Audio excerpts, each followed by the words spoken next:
மாதா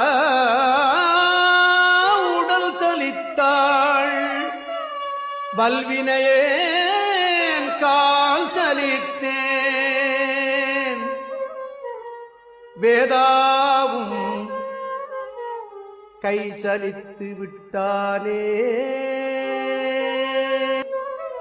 நாதா இருப்பயூர் வாழ் சிவனே சிவனே இன்னம் ஓர் அன்னை கருப்பை ஊர்வாராமல்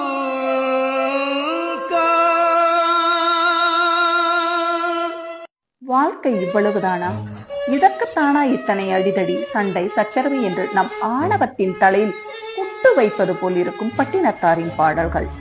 இருப்பையூரில் வாழும் சிவனே, நான் எத்தனை முறைதான் பிறப்பேன்? என்னை பெற்று பெற்று தாயார்களும் உடல் சலித்து விட்டார்கள். ஒவ்வொரு பிறவியிலும் உண்மையை தேடி தேடி கால் சலித்து விட்டேன். ஒவ்வொரு முறையும் என் தலையெழுத்தை எழுதி எழுதி பிரம்மனும் கை சலித்து விட்டான்.